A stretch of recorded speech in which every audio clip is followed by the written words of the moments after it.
Ya, silakan, Ustazah Sanas. Bismillahirrahmanirrahim. Assalamualaikum warahmatullahi wabarakatuh. Waalaikumsalam warahmatullahi Izinkan saya di sini untuk mempresentasikan tentang pemikiran politik John Locke. Di sini akan membahas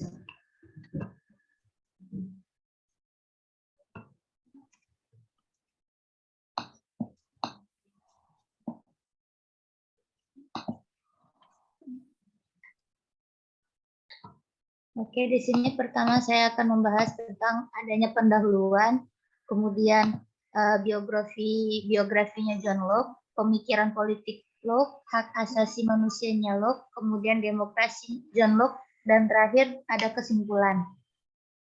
Pertama dengan pendahuluan, yaitu politik pada dasarnya berasal dari bahasa Yunani, yaitu polis, yang berarti suatu negara kota atau kota negara, yang mana masyarakat yang mengurus segala sesuatunya sendiri sebagai satu kesatuan.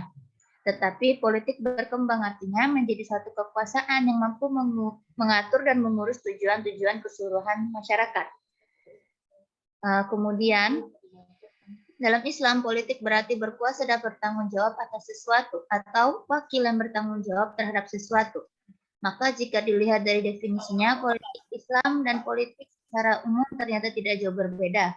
Berdua sama-sama memiliki makna bertanggung jawab dan mengurus sesuatu. Ada pula salah satu tokoh filsafat yang juga terkenal akan pemikiran politiknya, yaitu John Locke. Dengan konsep ia mengatakan bahwa manusia adalah makhluk sosial yang digerakkan oleh rasionya atau akalnya. Karena itu, manusia dapat berpikir alasan kenapa dan untuk apa, hingga mampu berpikir segala sesuatu sesuai kebutuhan hidupnya. Kemudian kita akan masuk kepada biografi John Locke.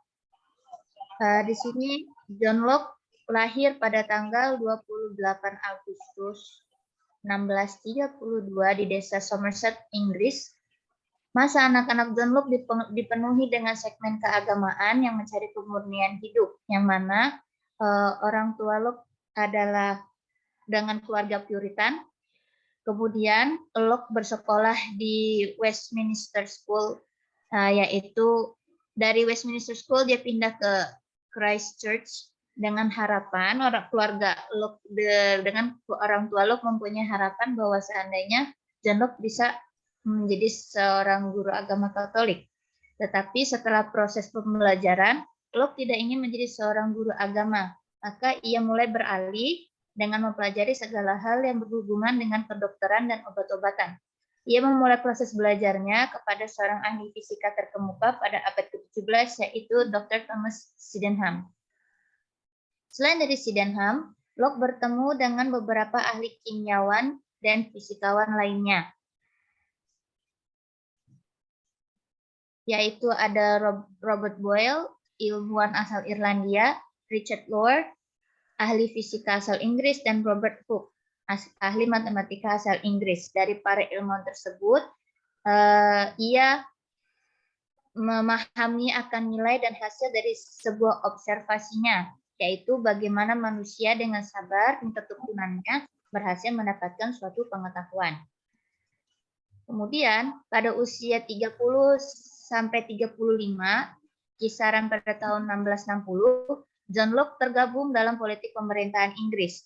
Sejak bergabung dalam pemerintahan Inggris, Locke mulai mempelajari hingga mengkritisi pemerintahan tersebut. Maka muncullah dua pertanyaan besar dalam benaknya, bagaimana bisa manusia mengetahui segala sesuatu dan bagaimana cara manusia dapat bertahan hidup.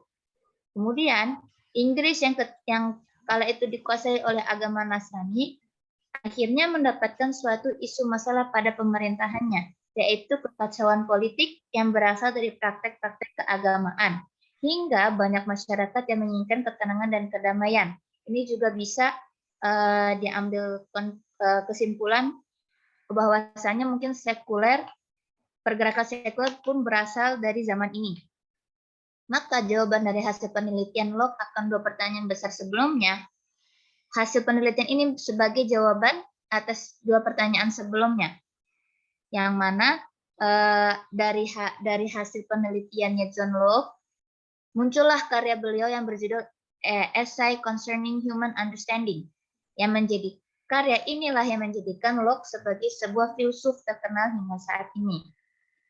Nah, di sini ada esai karyanya John Locke yang memfokuskan dirinya untuk mendamaikan dan menenangkan masyarakat Inggris yang memiliki masalah pelik antara politik dan agama Nasrani, bahwa manusia seharusnya bisa menggabungkan agama dan budaya dalam berpolitik dan pemerintahan dengan baik. Maka Locke di sini memiliki keterangan dari hasil observasi dan analisanya bahwasanya seharusnya agama dan agama itu bisa digabungkan dalam dalam budaya sehingga politik dan pemerintahan dapat berjalan dengan baik. Nah, ketika di saat Locke sedang memfokuskan pada penerapan antara penggabungan agama dengan budaya pada tahun 1704, Locke mulai sakit-sakitan sehingga meninggal pada usia 72 tahun. Nah, di sini kita akan masuk ke pemikiran politik John Locke, yaitu Locke berpendapat bahwa politik adalah manusia bebas yang tidak terikat dan memiliki kekuatan dan kuasa atas segala sesuatu. Pengertian Locke ini berasal dari penelitian terhadap bukunya Robert Filmer yang berjudul Patriarka. Karena menurut Robert Filmer, manusia yang terlahir sebagai budak dari kasar, berbeda para keturunan raja yang memiliki kekuatan dan kekuasaan yang absolut. Nah, dari buku ini muncullah istilah monarki. Kemudian Locke dalam bukunya Two Treatises of Government menjelaskan bahwa politik sesungguhnya sudah ada sejak keberadaan Nabi Adam. Dan lagi Nabi Adam berusaha membuat titik kekuasaan bukan dari yang kuat kepada yang lemah. Sehingga ketika kekuasaan itu dari yang kuat kepada lemah, bisa menimbulkan banyak kerusakan. Kemudian Locke menginginkan bahwa beberapa manusia yang memiliki derajat lebih tinggi seharusnya mengayomi yang lainnya. Sebagai contoh, seorang ayah sebagai kepala keluarganya, bukan semata-mata lebih berkuasa hingga membawa pada kerusakan.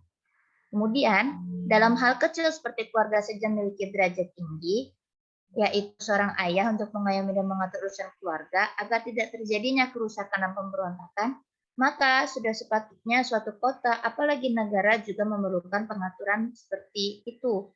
Maka Locke juga menjelaskan dalam bukunya, politik sangat dibutuhkan dalam kota dan negara, karena kekuasaan pada politik yang memiliki hak untuk mengancam undang-undang perhukuman untuk suatu kota atau negara. Lagi-lagi tujuannya untuk kebaikan dan kepentingan kota dan negara secara bersamaan. Kemudian kita akan masuk kepada hak asasi manusia John Locke. Pengertian hak asasi manusia atau HAM ialah hak-hak yang dimiliki manusia sejak kelahirannya. Hak yang secara kodrat dimiliki oleh manusia. Karena konsep inilah bagi Locke hak manusia berasal dari doktrin hukum alam. John Locke yang mengambil rujukan pada buku Robert Filmer tadi tentang patriarkat telah memutuskan bahwa manusia sesungguhnya telah lahir dengan keadaan bebas, yang mana ia tidak seharusnya dirampas kebebasannya. Maka disinilah titik diperlukannya politik, di mana politik pemerintahan itu gunanya untuk melindungi hak-hak asasi manusia tersebut, yang mana hak asasi tidak boleh diubah atau dicabut sewenang-wenang. Walaupun negara memiliki pemerintahan politik yang menangani segala kebutuhan dan hak-hak rakyat, tapi beberapa hak-hak dasar atau asasi manusia juga tidak boleh diganggu oleh pemerintahan. Jadi hak-hak asasi tersebut tidak boleh diganggu pemerintah walaupun itu demi kebaikan negara. Nah, dari penjelasan tentang hak asasi manusia menurut John Locke, maka disitulah muncul tentang demokrasi menurut John Locke. Demokrasi John Locke, demokrasi ialah suatu gagasan dan usaha pemerintahan negara agar masyarakat mendapat kesetaraan dan keadilan dalam kehidupan bernegara. Maka mengambil dari definisi tersebut, Locke dalam pemikirannya akan politik menjelaskan bahwa negara sudah seharusnya mengatur segala yang berhubungan dengan masyarakat. Tetapi hak asasi manusia tidak boleh dicabut dan diganggu oleh negara. Karena manusia memiliki kebebasan akan hak asasi tersebut, maka manusia juga memiliki kebebasan dalam berpikir.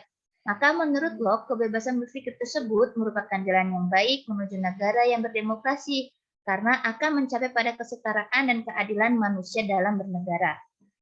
Jika sejak awal hak asasi manusia diberi kebebasan, dan diberi kebebasan pula dalam berpikir, maka secara alami pemerintahan juga akan berjalan dengan adil sesuai dengan keadaan cara berpikir manusia. Maka sudah tertuju pada negara yang berdemokrasi yang seluruhnya demi kepentingan masyarakatnya. Dari semua pembahasan tersebut dapat kita simpulkan pertama yaitu politik. Politik menjadi suatu kekuasaan yang mampu mengatur dan mengurus tujuan-tujuan keseluruhan masyarakat. Maka muncullah seorang filsuf bernama John Locke ini bahwa mengatakan bahwa manusia adalah makhluk sosial yang digerakkan oleh rasionya atau akalnya karena manusia dapat berpikir alasan kenapa dan untuk apa. Jadi dari situ kan manusia bisa mengetahui bagaimana sebaiknya ia menjalankan kehidupannya sesuai dengan kebutuhannya. Nah, proses pembelajaran John Locke itu melalui tahapan-tahapan yang mana ia belajar dari beberapa ilmuwan besar seperti sudah tersebutkan Thomas Sydenham, Robert Hooke, Richard Howard, dan Robert Brooke. Yang dari beliau berempat ini muncullah pemikiran politik John Locke. Kemudian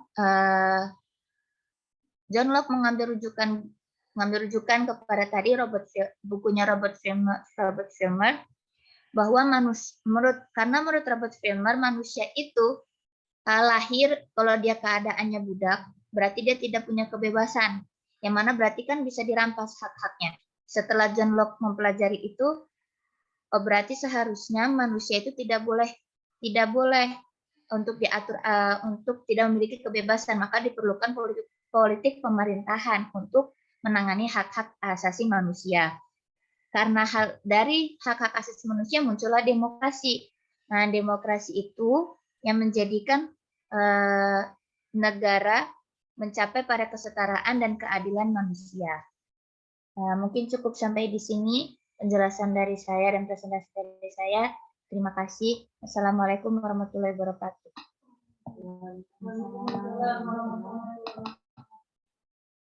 Oke ya. Ini sekali lagi saya sampaikan ke semuanya ya.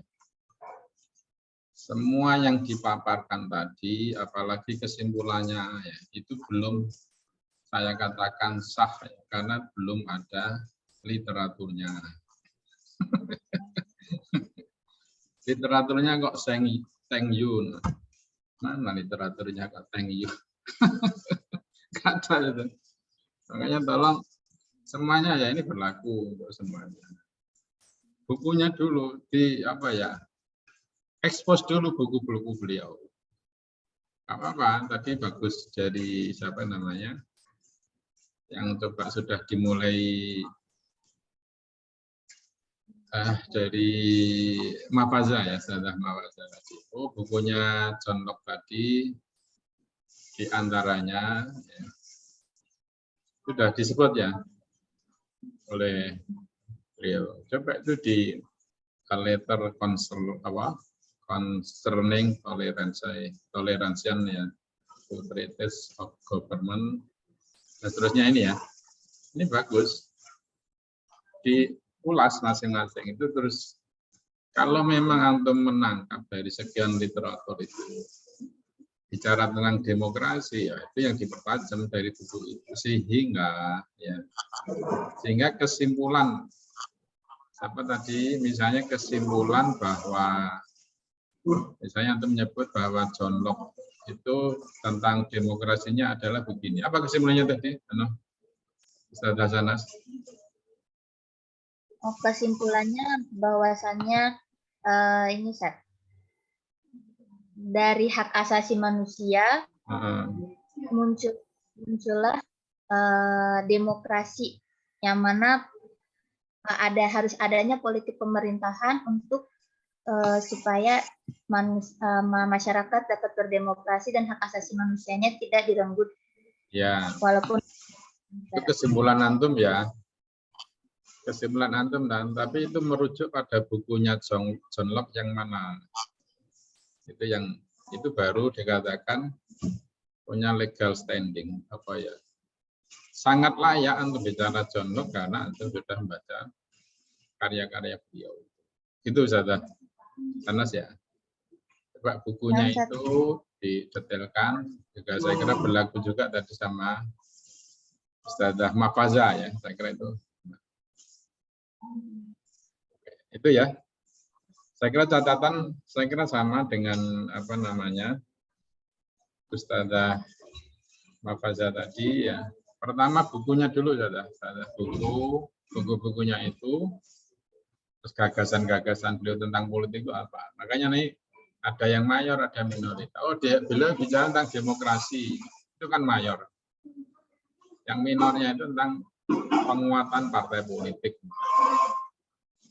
Atau enggak apa-apa, misalnya sisi demokrasi. Ya. Tapi apa yang menarik dari demokrasi yang ditawarkan oleh John Locke? Relevan enggak dengan kondisi yang terjadi hari ini tentang demokrasi? Itu coba ini biar apa? Tidak terlalu normatif ya.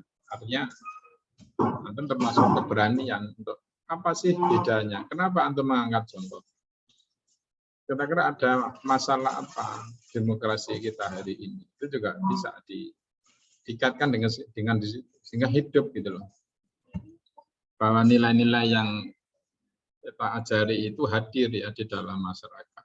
Bukan sebuah kajian di ruang gelap ya, ruang tertutup. Yang maksudnya tidak punya kontak ya politik hari ini. Misalnya begitu kan, kira-kira itu. Dan antum kayaknya belum ngirim loh Ustazah. Bisa di-share ya di grup. Oh, Ana kirim japri ke antum saat. Oh, di japri. Antum di grup aja biar tidak tercecer. Ya, dikirim ya. Nah, di grup aja. Oke.